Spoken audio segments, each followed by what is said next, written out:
What is up guys? Good morning, Motojo TV here. At kung bago ka lang sa aking channel, huwag kalimutan mag-subscribe, i-hit ang notification bell para updated ka sa ating mga bagong videos.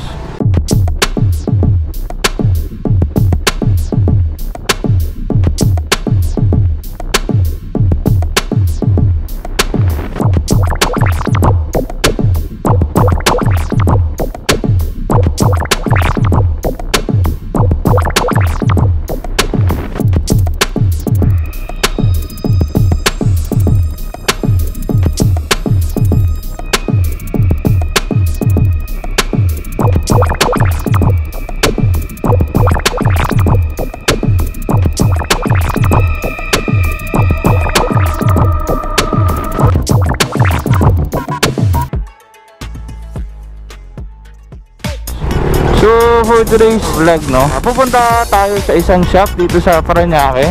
Bandang Dunggalo siya, no. Ang pangalan ng shop is Motospot. Alright. So bago yan, gusto ko munang i-shoutout, mega shoutout ang napakalupit at napakabait natin na sponsor, syempre. Walang iba. AXL Printing Services, guys. Sa mga gustong magpa-print ng kanilang o magpagawa ng kanilang jersey, group jersey, mga subli shirt, dry fit, yan, pwede kayo dito sa AXL Printing Services. Yung link ng kanyang page guys, sa baba, and hanapin nyo lang si Boss Andy. Ayan, shoutout kay Boss Andy.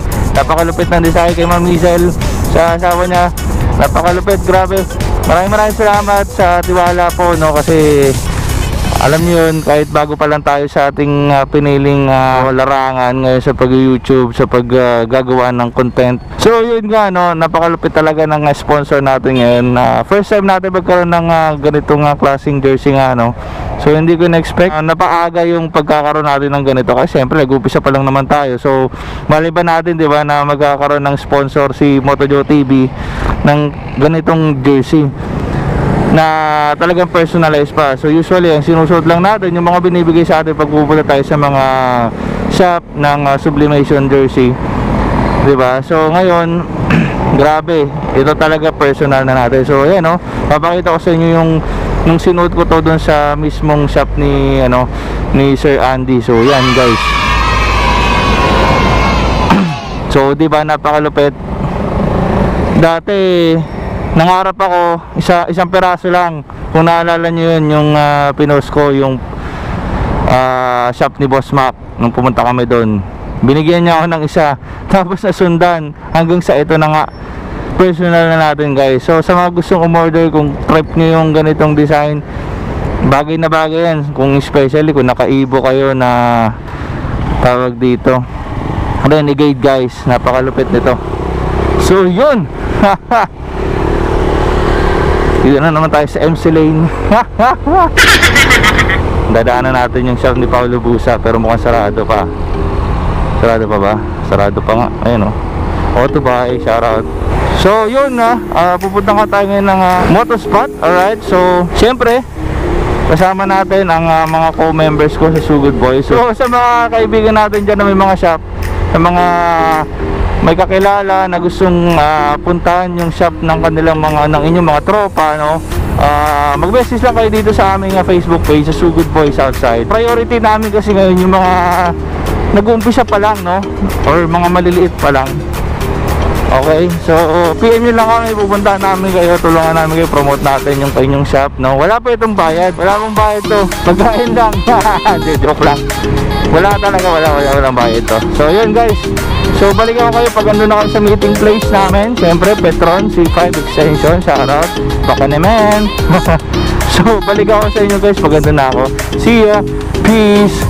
So yun guys, kompleto na kami, no, and on the way na kami. So kasama ko na si Motor J, R10 Moto Gym, and siyempre ako. Ano daw, shoutout nga pala, no, kay Boss Butchoy ng JDG. Yan, shoutout. And Alampay Boys, shoutout. Ayan, kamusta. So yun guys, on the way na kami, no, sa Motospot dito sa Dunggalo. Itong shop na to guys, so is parang maliit lang daw siya. Titingnan natin kung ano yung mga services na in-offer nila, and syempre kung ano yung mga accessories na nandun. So yun guys, balik ako. Yun, no, andito na nga tayo ngayon sa Motospot, guys. So, ito located lang to dito sa Dunggalo. So, ito yung Motospot. Ayan, kung makikita nyo sa harapan natin. So, ito is ano lang, along highway lang siya, guys, no. So, medyo maliit lang siya, pero may mga accessories dito na pwede sa mga scooters. Like nga yung gamit natin na M3. May pang ano na rin sila, guys, pang Yamaha NMAX din, Aerox, yan, kagaya nito. Ayan. So, may mga pandiinan tayo sa loob. Ayan, mamaya magmamontage tayo. Ngayon nga lang, may nakita kasi ako dito M3 na ginagawan or kinakabitan ng ano, ng Eagle Eye, no. So, hingi tayo ng tips doon sa mekaniko kay Boss Junel. Ayan. So, kausapin natin siya, guys, no. Tanong natin sa kanya kung ano ba yung mga tips sa pagkakabit ng Eagle Eye kasi minsan may mga kagulong tayo dyan or mga ka-riders, no, na pag naggagawa ng mga wiring, so gaya nito, sample ko na lang to, no, minsan hindi ganun ka pulido. Ayan, no. So yan siya, guys, yan yung gawa niya sa harapan. Ayan. So magkakabit siya ng Eagle Eye, dalawa sa harap tsaka dalawa, tama ba sir? Dalawa sa harap, dalawa sa likod. So yun, so anong kulay ng ilaw niya, sir? White lang. Yun. So yan siya, guys, oh. So tatanong natin kay Boss Junel. Si Boss Junel, hindi po siya ano wala po siyang kinalaman doon sa nakakulong ngayon, ha.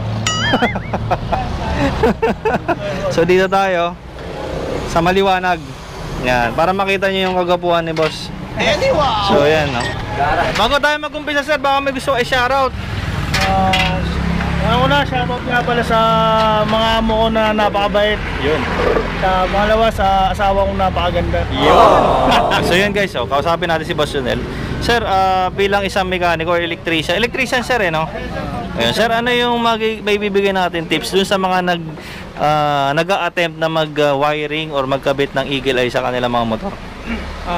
Unang-una, sa pagwa-wiring, kailangan alamin nyo muna yung negative at positive bago kayo mag-wiring. So kailangan laging dapat meron kayo neto. Ito ay kinakabit sa body ground. Yan. Ito isa positive. So paano natin malalaman kung gumagana ba tong ano natin? Sir, baka pwede mayroon ng susunod, sir. Bubuksan natin yung motor. Ito, yung panundot natin, lalagay natin sa yun. Yan, sir. So ano ibig sabihin, sir, pagka gano'ng umilaw? Ibig sabihin nun is may kuryente siya. Ito yung Okay. positive. Okay. Na papuntang headlight. Ito yun. Ito yung magic tester ko. So importante ba, sir, na may ganyan? Importante to kasi dito mo malalaman kung saan mo kukunin yung positive at negative. Okay. Nalaman na nila kung saan yung positive tsaka negative. Ano yung next na ano nila na dapat tatandaan pagka mag-umpisa na sila mag-wiring? Ngayon, halimbawa, ito. So ito yung negative, itong black wire. Pwede to sa negative body ground. Pwede Okay. natin dito ilagay yan. Diyan lang. Tapos itong positive is halimbawa kung natin, iba-battery operated natin siya. So ngayon, pwede tayong kumuha sa susiyan. Halimbawa na ito, susundutin mo lang. Yan. Yun, umilaw. Is galing battery yan. Okay. Positive siya. Positive siya. Dyan yung positive. So diyan i-connecta yung ano, Yung positive yung ng positive na wire. wire. Okay. Sir, pakipatay niya ako, sir. Yan. Ibig sabihin, yan yung kill switch ng susian. Ngayon, pag sinusiyan mo yan, sir, susiyan mo, sir. Sir, pag susiyan niya, sir, iilaw yan. Yan. Kahit hindi pa siya umaandar, no? Kasi naka-connect siya sa battery. So, dito natin ilalagay yung positive ng on-off switch natin. Tapos, yung negative niya is dito rin sa body Okay. ground. So sir, meron bang dapat i-consider sa pagkakabit ng Eagle Eye? For example, kailangan ba siya may hiwalay na switch, hindi siya na dapat nakakonekta sa rekta? Sa Eagle Eye? Pagdating sa Eagle Eye. Pagdating sa Eagle Eye, kailangan meron tayong sariling switch, sir. Kasi depende sa may-ari na nagpapakabit eh. Halimbawa, gusto ko isabay mo sa ano yan, sa park light ko. So, kahit wala na tayong on-off switch, kasi may sarili siyang switch dito sa park light ko. Halimbawa, sa park light ko, iilaw yung park light, iilaw yung Eagle Eye, doon ko siya i-connecta. So, So ngayon halimbawa gusto naman nila na may sariling on-off switch. Ganito ang gagawin natin, sir. Yan, katulad na ito. Halo switch, meron tayong sariling switch. Okay. Meron kasing ibang may-ari ng motor na gusto na may sariling switch. Kaya ganun. Kasi di ba minsan may mga ilaw tayo na for example hindi siya sa akma sa ng LTO. Di ba minsan may mga ganun. Kaya ginagawa may sariling switch para kahit paano hindi siya naka-automatic nakailaw, di ba? Sir, pag mga auxiliary lights saka mga mini driving, kailangan siya may ang tawag pa doon yung relay. Relay, kailangan natin ng relay tsaka fuse. Okay, yun yung fuse. Importante yun no? Importante yung fuse. Kung sakaling mag-troubleshoot siya, ang puputukin niya yung fuse. Sa Eagle Eye hindi na kailangan ng fuse. Pwede rin naman, depende naman sa sa pag-request ng nagpapagawa. Kasi sa konsumo ng kuryente kumbaga, so napakahina lang yan. Mahina lang Eagle kumpara sa sa mga mini Hindi drive. katulad ng mini driving light, sa mas mataas yung perahe ng ng kuryente. Okay. Ang kailangan para ibuga din sa ilaw. So gaano ba katagal sir yung pagkakabit ng ganyan? Ng Eagle Eye. Eagle Eye lang. Siguro mga almost 1 hour lang. 1 hour din. So ganun din siya katagal no.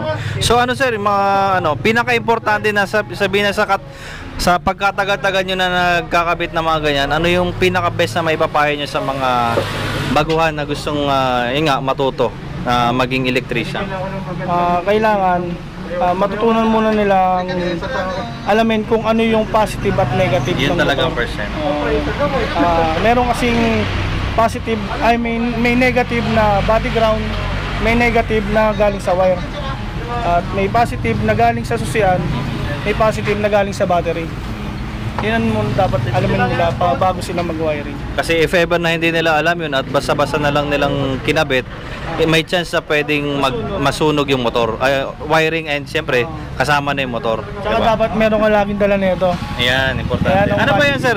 Ano ba yung, paano ba ginagawa yung, ano ba to? Test light. Ilaw, tsaka ito, ano ba yan? Ito yung sa tinidor ng yung sa rayos ng gulong. Ito yun, hinasa ko lang. Hinasa lang, okay. So nandito yung positive ng ilaw. Okay. Ang negative niya ito. So dito ko nilagay sa plato. Okay. Kaya pag sinundot mo siya, sir, iilaw siya. Ayun. So yan guys, tandaan nyo yan. So salamat kay Boss Jonel. Ayan, napaka-informative ng ating discussion, lalo na sa pagkakabit guys ng ilaw, no?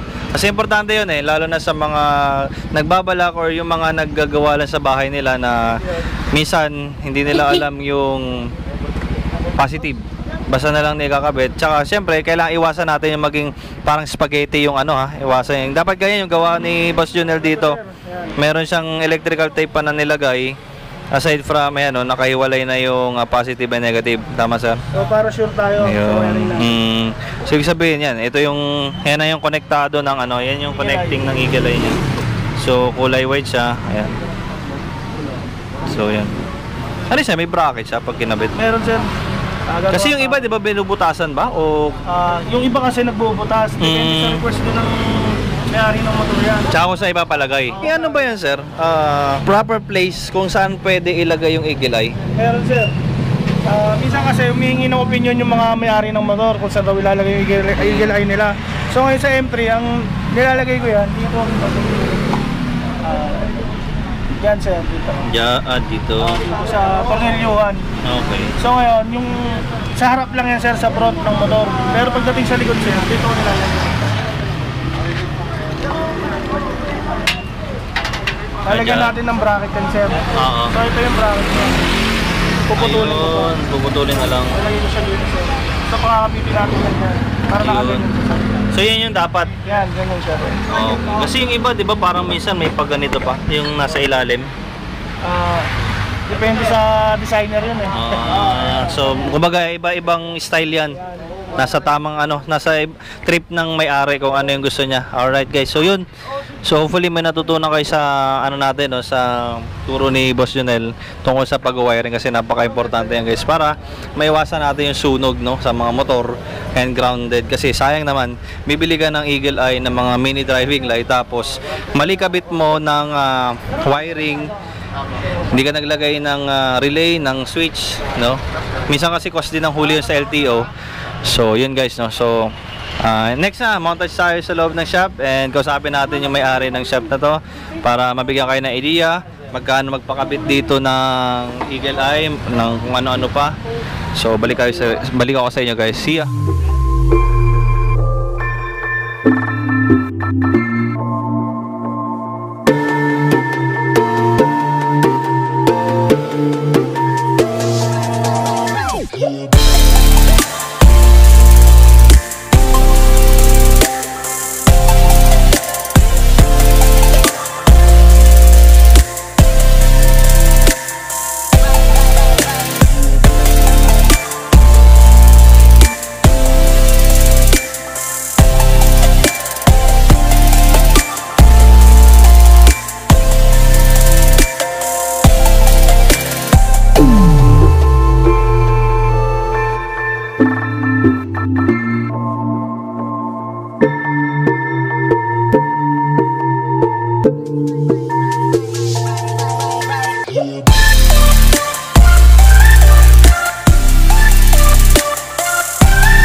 So yun guys, kasama natin yung may-ari ng shop na to, si Boss Joven. Ayan. Boss, tatanong ko lang no kasi yun nga, nakita ko yung ginagawa doon na M3 no. So gusto ko lang malaman sir, magkano ba yung mga Eagle Eye nyo dito sir na binibenta? 150 lang po. 150 pares na yun. Tapos sa tawag dito, doon sa labor. Labor niyan sir, depende kasi ang wirings niyan simula harap hanggang likod. Tapos may wirings pa dito sa unahan. Umabot ng mga 300. Sa package na yon, including the labor and yung mga wires na ginagamit. Okay. Sir, bukod sa Mio, ano pa ba yung mga kinakabitan natin dito ng mga ilaw sir? More on scooter kami, Aerox, NMAX, SkyDrive, Beat, Mio Sporty, Salty, lahat na makini-cater namin. So kung ano yung pwedeng lagyan, lalagyan namin. So NMAX 2020 sir, di ba yung bago ngayon? 2020, yun ang gamit ko ngayon. So sa NMAX 2020, meron tayong mga visors, side mirror bracket, top box bracket, matting, lahat kompleto na rin.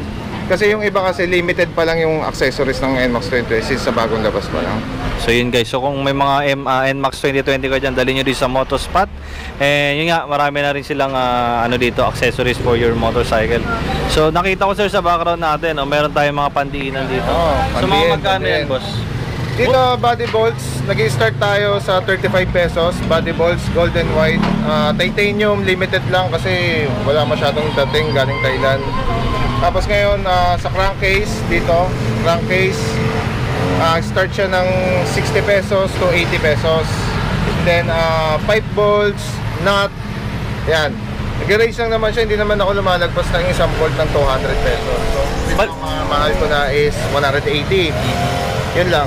Balita ko sir, ito yung mabenta sa inyo no? Yung gold malakas yan. Malakas yan since na yun dito. Kasi dito sa lugar namin is parang nadidevelop pa na yung Thailand concept. So ito, sinisimulan natin. Yun, balang araw siguro may mga magkakaroon na tayo ng Thai concept dito. So yun guys no. So ayan, makikita nyo iba't ibang klase ng ng gold bolts. May ano ba tawag sa dito? White gold set? white. Ayan. So gano'n nakakatagal to boss yung shop natin? Ilang months? Start kami June, so mga 5 months pa lang. 5 months pa lang. Oo, 5 months pa lang. Bagong-bago pa. So ano pa ba sir yung mga tatagpuan natin dito sa natin sa shop po? Dito halos kasi puro pangmasa yung mga tinda ko eh. Ayan, panggilid, radiator cover, matting, shocks. Lahat ng mga abot kaya na pwedeng itinda, tinitinda natin. So, hindi na tayo nag-focus sa isang brand or isang pyesa na kung saan mas kayang bilhin ng tao, doon tayo mag-focus. So balita ko rin kasi yung shop na to is more on kumbaga pinapalaga nila yung mga riders na umuwi galing trabaho na madalas nasisiraan sa banda dito sa lugar nila. Kaya yung time nila, boss, is extended hanggang alas 10, no, sir? Oo, minsan nga umabot pa kami ng alas 12 ng gabi hanggang alauna. Kasi nakakaawa minsan yung mga rider na dumadaan dito sa hingi tulong. Siyempre hindi namin matanggihan kahit di pa kami naghahaponan. Kasi ang hirap naman kasi minsan kapag halimbawa mga pauwi pa lang ng trabaho, tapos biglang masisiraan ka, tapos yung mga shop na madadaan, puro sarado na. At least dito, no, makadaan lang kayo dito sa Donggalo, guys. Sir, saan exactly located itong shop natin, sir? Located siya sa 316 Quirino Avenue, Donggalo. Ang landmark na malapit sa kanya is Matis, Tapsilugan. Sir, invite natin yung mga riders po na pumunta. Mga riders, kailangan natin magbubuo ako ng group chat or group page sa Facebook. I-add ko lahat ng mga naging customers ko para magkaroon tayo ng kunyari may mga bagong pyesa para updated kayo sa mga bagong darating. So yung mga riders, iniimbitahan ko kayo dito sa shop ko. Kahit tumingin lang kayo, window shopping, just in case may budget kayo, pwede kayo bumili. Mura lang sa akin, mura lang, sobrang mura. So punta kayo dito, guys, and salamat kay Boss Juven sa pagpapaunlak sa Sugod Boys, guys, na papuntahin dito sa shop niya at pakilala sa inyo yung kanyang mga tinatagong mga pyesa dito, no? So napakamura dito, affordable, pangmasang presyo. Alright. Sa inyo tong ano, di ba? Sa inyo tong M3? Oo, sa akin. Ayun, parehas kami kasi ng motor ni Boss. Pero ito kasi parang Mio Orange, no, sir? Oh, may orange. Matte orange. Gano'ng katagal na, sir, yung motor sa inyo? Sa kinating taon na. Taon na? Ano to? Hulugan din? Oo, lugan. Parehas wala kami. And baka may gusto kayo shoutout, sir. Shoutout nga pala sa mga SLW riders dyan, ha. Pagawa na sa Motor Posh, maganda. Solid. Yun, no? Ayan lang. So, ayun, punta kayo dito sa Motospot, guys, kasi bukod sa pangmasa siya, no, yung mga parts dito. And syempre, alaga nila yung mga scooters natin. Okay? So mga M3, NMAX. And sabi nung may-ari kanina is available dito yung parts ng pang NMAX 2020. So yung mga NMAX 2020 diyan, punta na kayo dito, guys, and yun nga, may mga parts sila para dun sa mga motor nyo. So yun, kung mapapansin nyo, yan, marami dito. Ayan, may mga JVT sila dito na bola. Ayan, mga handle lever. Ayan, so iba-iba siya. May pang Aerox. Ayan, Aerox to. Ayan, o. Tsaka may pang Mio. Ayan, gold tsaka silver. So yun sa, guys. Ayan, may mga upuan din sila dito. Ayan, kung gusto nyo magpalit ng magpalit ng upuan. Ayan. So more on, motorcycle parts siya. Ayan, may mga pandiinan din sila dito, guys. Ayan, kagaya nito. Ayan siya. Mga gold bolts. Ayan. Ayan, gold bolts siya. Meron din dito, ayan, kung gusto nyo magpa-change oil. And syempre, Kobe. Ayan. May mga shock din. Ayan, may mga shock. Meron din sila dito, shock. Then ito, fan cover. Ayan, meron din sila dito. So, yun.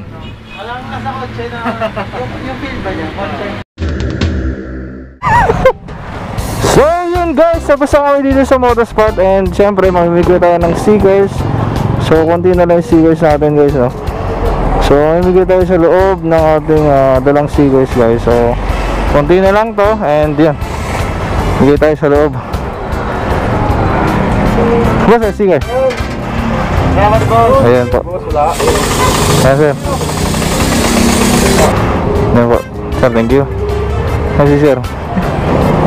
Ay, thank you, sir. Ayan, sir, thank you rin. Ayan si Boss Joven. Sir, thank you. Boss Jonel. Boss Joven, thank you po, thank you. Pasya na lang kami dito pag pag free. Ayan, thank you sa Moto Spot, guys. And sana punta kayo dito.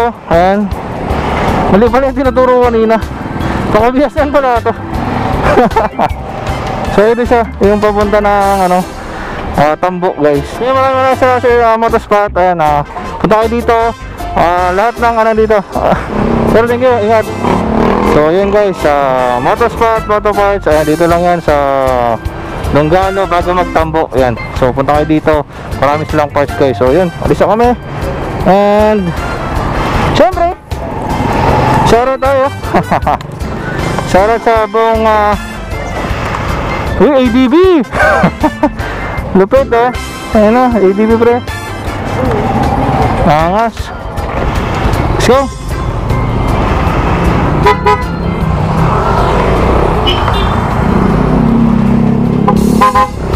So yun guys, tapos na kami dito sa Motospot, and abangan nyo na lang yung susunod naming schedule sa aming Facebook page, sa Sugod Boys Southside.